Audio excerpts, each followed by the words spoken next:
क्या सूत्र है? केनांग विकारा। केनांग विकारा मतलब जो अंगों में जहाँ तो मैडम जी ना एक चाहिए अंगों में जहाँ विकार होंगे वहाँ पर तृतीया विभक्ति का प्रयोग किया जाता है। समझे? अब अंग में कोई भी विकार हो सकते हैं, जैसे पादे खंजा अस्ति, वह पैर से लंगड़ा है ना। कोई व्यक्ति अगर पैर से लंगड़ा है तो इसमें कौन सी विभक्ति का प्रयोग किया जाएगा? तृतीया विभक्ति का प्रयोग होगा। पादेन खंजा अस्ति, पैर से लंगड़ा। अब नेत्रेण काणा, आंखों से काना है ना, आंखों से नेत्र से काना है ना। तो काना है तो यहाँ पर विकार उत्पन्न हो रहा है कि नहीं हो रहा है? आंखों में विकार उत्पन्न हो रहा है, इसलिए यहाँ पर तृतीया विभक्ति का प्रयोग किया गया है। सह कर्णेन बधिरा अस्ति, कान से बहरा है ना, वह कान से बहरा है। तो किसी का नाम भी ले सकते हैं है ना, कि रेखा कर्णेन बधिरा अस्ति है ना, रेखा कान से बहरी है। तो यहाँ पर कौन सा सूत्र लगेगा? ये नाम विकारा। कौन सी विभक्ति होगी? तृतीया विभक्ति।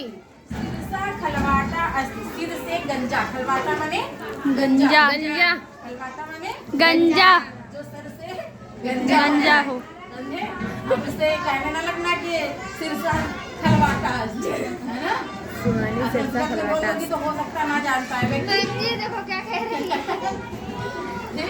तो कौन सी विभक्ति का प्रयोग होगा? तृतीया विभक्ति। तृतीया विभक्ति। खलवाटा माने गंजा। खलवाटा माने गंजा।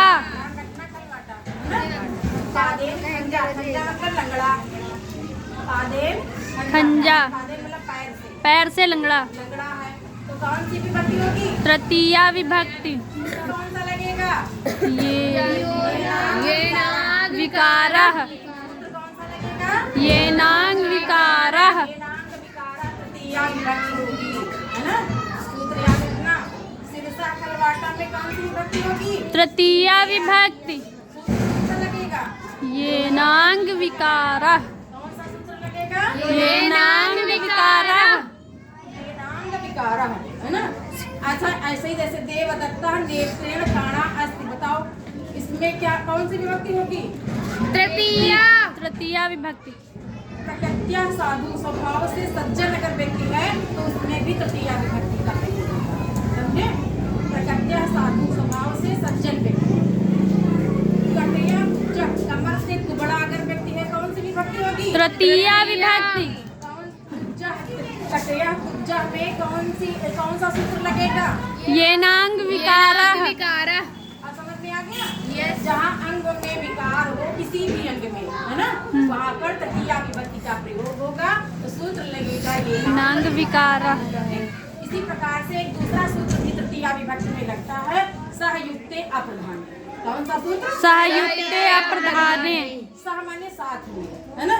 जब कोई किसी के साथ में होता है वहाँ तृतीया विभक्ति का प्रयोग होता है और सहयुक्ते अप्रधाने सूत्र का प्रयोग होता है। जैसे रामः लक्ष्मणेन साकं गच्छति, राम लक्ष्मण के साथ जाते हैं है ना। हनुमान वानरः साधन जानकी, हनुमान वानरों के साथ जानकी है ना। जैसे मान लीजिए आप है ना, शिवानी के साथ मीरा जाती है ना। प्रांजलि के साथ अंजलि जाती है। ठीक, तो कौन सा सूत्र लगेगा? सहयुक्ते अप्रधाने। सहयुक्ते अप्रधाने। कौन सी विभक्ति हो जाएगी? तृतीया विभक्ति। तृतीया विभक्ति का प्रयोग किसमें प्रयोग किया जाता है? एक तो अंग विकार में और सह में किसी के रहे है ना। जब कोई किसी के साथ में रहेगा तो वहाँ पर भी तृतीया विभक्ति का प्रयोग होगा है ना। राम के साथ सीता है, राम लक्ष्मण सीता वन को गए है ना, तो इस वाक्य में कौन सी विभक्ति होगी? तृतीया विभक्ति। कौन सा सूत्र लगेगा? सहयुक्ते अप्रधाने। सहयुक्ते, सह मतलब साथ में है ना, युक्त मतलब जब दो लोग हों, साथ में दो लोग हों, तीन लोग हों, चार लोग हों, तो वहाँ पर कौन सा प्रयोग होगा? तृतीया विभक्ति विभक्ति। और सूत्र लगेगा सहयुक्ते अप्रधाने। समझ में आ गया? हम्म। तृतीया विभक्ति